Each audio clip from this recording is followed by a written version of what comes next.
Aldosteronismo primario. La producción excesiva de aldosterona causada por aldosteronismo primario es una forma potencialmente curable de hipertensión. En sujetos con dicho trastorno primario, la mayor producción de aldosterona no depende del sistema de renina-angiotensina y las consecuencias son retención de sodio, hipertensión, hipopotasemia y disminución de PRA. La prevalencia notificada de dicho trastorno varía de 2% a casi 15% de los hipertensos. En parte, dicha variación depende de la intensidad de los métodos de detección inicial y de los criterios para corroborar el diagnóstico. La anamnesis y la exploración física aportan datos escasos en relación con el diagnóstico. En términos generales, la edad que tiene el sujeto para la fecha del diagnóstico se sitúa entre el tercer y el quinto decenios de la vida. La hipertensión por lo común es leve o moderada, pero a veces puede ser intensa. Hay que pensar en la presencia de aldosteronismo primario en todo sujeto con hipertensión resistente al tratamiento. El incremento tensional en tales pacientes puede acompañarse de intolerancia a la glucosa. Muchos individuos son asintomáticos, aunque en ocasiones pueden aparecer, como consecuencia de la alcalosis hipopotasiémica, poliuria, polidipsia, paresia o debilidad muscular. La aldosterona es una hormona que retiene sodio, pero los pacientes de aldosteronismo primario rara vez tienen edema. La disfunción renal y la enfermedad cardiovascular aumentan notablemente en sujetos con aldosteronismo primario, en comparación con quienes tienen hipertensión primaria. En un individuo hipertenso con hipopotasemia no provocada, es decir, sin relación con los diuréticos, con vómitos o diarrea, la prevalencia de aldosteronismo primario fluctúa en 40 a 50%.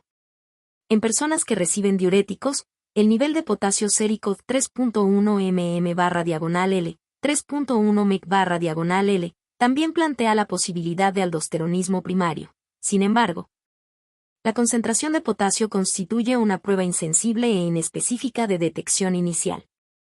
El potasio sérico es normal en casi 25% de los pacientes que más tarde tienen como hecho comprobado un adenoma productor de aldosterona y porcentajes elevados de individuos con el aldosteronismo primario.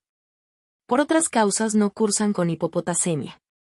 La proporción entre la aldosterona y la actividad de renina, ambas en plasma, PA/PRA, plasma aldosterone-TO-PRA, es un método útil de detección sistemática. Las mediciones mencionadas se practican de preferencia en pacientes ambulatorios y por la mañana.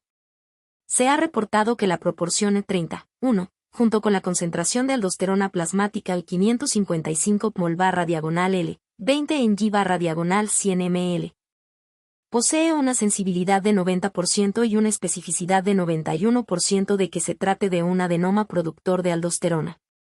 En una serie publicada por la Mayo Clinic, la presencia de un adenoma productor de aldosterona se confirmó más adelante por cirugía en 90% de hipertensos con una proporción PA/PRA mayor o igual que 20 y una concentración de aldosterona plasmática mayor o igual que 415 mol/L. Mayor o igual que 15 en G/100 ml. Sin embargo, existen algunas restricciones para interpretar dicha proporción. La cifra umbral o limítrofe que califica a una proporción como alta depende del laboratorio y de la técnica de cuantificación. La presencia de cualquier antihipertensor puede alterar la proporción. Los antagonistas de aldosterona, antagonistas de los receptores de angiotensina y los inhibidores de ACE pueden incrementar la concentración de renina, en tanto que los antagonistas de aldosterona pueden hacer lo mismo con esta última hormona. Las recomendaciones actuales incluyen interrumpir el uso de antagonistas de aldosterona cuando menos 4 a 6 semanas antes de hacer tales mediciones.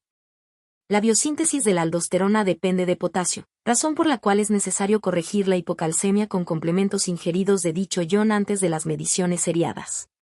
Con estas advertencias, hay informes de que el cociente es útil como prueba de detección con mediciones obtenidas mientras los pacientes toman sus medicamentos antihipertensivos habituales, salvo por los antagonistas de la aldosterona, que deben suspenderse 6 semanas antes de la prueba. La mayor proporción en caso de no haber concentraciones altas de aldosterona plasmática es mucho más menor en específica como indicadora de aldosteronismo primario. Porque muchos individuos con hipertensión primaria tienen concentraciones pequeñas de renina en tal situación, en especial los afroestadounidenses y ancianos. En pacientes de insuficiencia renal la proporción también puede aumentar a causa de la disminución de la eliminación de aldosterona. En enfermos con incrementos de la proporción PA/diagonal PRA se puede confirmar el diagnóstico de aldosteronismo primario al demostrar que no hay supresión de la aldosterona plasmática. A menor que 277 mol/diagonal L menor que 10 en G/diagonal 100 ml. Después de la venoclisis de 2L de solución salina isotónica durante 4 horas. No constituyen un factor determinante las cifras de aldosterona plasmática después de la venoclisis mencionada. Entre 138 y 277 mol/diagonal L, 5 a 10 en G/diagonal 100 ml. Otros estudios confirmatorios incluyen el hecho de no haber supresión de aldosterona, con base en criterios específicos de pruebas, en reacción a la ingestión de una carga de NaCl, fludrocortisona o captopril. Algunas anormalidades esporádicas y familiares de suprarrenales culminan a veces en la aparición del síndrome de aldosteronismo primario y el tratamiento apropiado depende de la causa específica. Los dos orígenes más frecuentes del aldosteronismo primario esporádico son un adenoma productor de aldosterona e hiperplasia de ambas suprarrenales. En conjunto, abarcan el 90% de todos los pacientes de aldosteronismo primario. La neoplasia casi siempre es unilateral y suele medir carita-corazón cm de diámetro. La mayor parte del resto de los pacientes tienen hiperplasia corticosuprarrenal bilateral, hiperaldosteronismo idiopático. En contadas ocasiones, el aldosteronismo primario puede ser causado por un carcinoma suprarrenal o un cáncer ectópico como el adenoblastoma ovárico. Casi todos los carcinomas productores de aldosterona, a diferencia de los adenomas y la hiperplasia suprarrenales, generan cantidades excesivas de otros esteroides suprarrenales además de la aldosterona. Las diferencias funcionales en la secreción hormonal pueden ser útiles para confirmar el diagnóstico diferencial de adenoma en comparación con hiperplasia. La biosíntesis de aldosterona reacciona en mayor grado a la administración de ACTH en personas con adenoma y en mayor grado a la angiotensina en pacientes con hiperplasia. En consecuencia, los individuos con adenoma tienden a mostrar mayores concentraciones de aldosterona plasmática en las primeras horas de la mañana.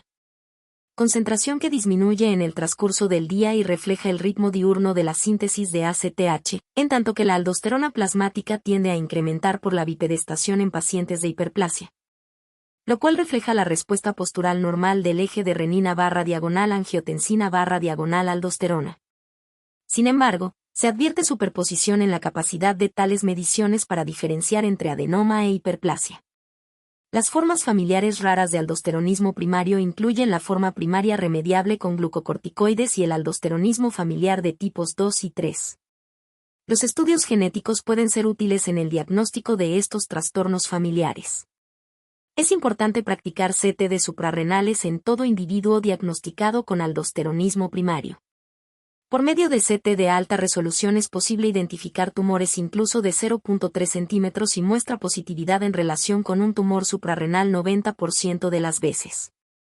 Si no se obtienen resultados diagnósticos con la tomografía comentada, es posible detectar el adenoma por un gammagrama suprarrenal yodometil 19 y norcolesterol marcado con 6B, 1131.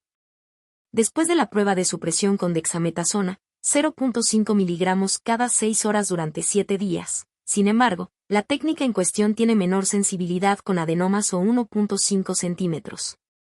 La medición de la aldosterona plasmática en las muestras de sangre venosa de ambas suprarrenales, si la realiza un radiólogo experto, es el método más preciso para diferenciar entre las formas unilateral y bilateral de aldosteronismo primario.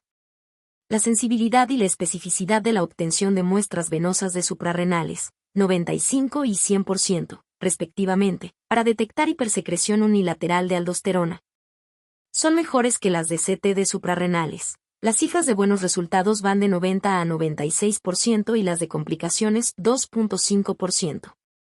Un protocolo muy utilizado comprende la obtención de muestras para medir concentraciones de aldosterona y cortisol en respuesta a la estimulación con ACTH. Si la proporción de aldosterona ipsolateral/diagonal contralateral es 4 con concentraciones de cortisol simétricas después de estimulación con ACTH, la situación denotará producción de aldosterona en una suprarrenal. En términos generales, la hipertensión mejora con la cirugía en sujetos con adenoma, pero no en pacientes con hiperplasia suprarrenal bilateral. Con la suprarrenalectomía unilateral, que suele realizarse por medio de la laparoscopía, se logra curación en 40 a 70% de sujetos con un adenoma. Puede haber hipoaldosteronismo transitorio hasta 3 meses después de la operación, lo que causa hiperpotasemia, que debe tratarse con diuréticos eliminadores de potasio y con fludrocortisona, en caso necesario. Los individuos con hiperplasia bilateral deben recibir tratamiento médico. El régimen medicamentoso para ellos y para sujetos con un adenoma no elegibles para cirugía debe incluir un antagonista de aldosterona y, si es necesario, otros diuréticos que ahorren potasio. El hiperaldosteronismo remediable con glucocorticoides es un trastorno autosómico dominante monogénico raro que se caracteriza por hipertensión moderada o intensa, que aparece a menudo desde temprana edad. Los pacientes suelen tener un antecedente familiar de apoplejía hemorrágica desde edad temprana. La hipopotasemia por lo común es mínima o no aparece. En circunstancias normales, la angiotensina 2 estimula la producción de aldosterona por la zona glomerular de las suprarrenales en tanto que ACTH estimula la producción de cortisol en la zona fasciculada. A causa de un gen quimérico en el cromosoma 8, ACTH también regula la secreción de aldosterona por la zona fasciculada en individuos con hiperaldosteronismo remediable con glucocorticoides. La consecuencia es la producción excesiva de aldosterona y esteroides híbridos en la zona F fasciculada, 18-hidroxicortisol y 18-goxocortisol, a causa de la oxidación del cortisol. El diagnóstico se confirma por índice de excreción de tales esteroides lubridos en orina 20 a 30 veces de lo normal, o por métodos genéticos directos. En el aspecto terapéutico, la supresión de ACTH con dosis pequeñas de glucocorticoides corrige el hiperaldosteronismo, la hipertensión y la hipopotasemia. Los antagonistas de aldosterona también constituyen opciones terapéuticas. Los individuos con los aldosteronismos familiares de tipos 2 y 3 son tratados con dichos antagonistas o sometidos a adrenalectomía.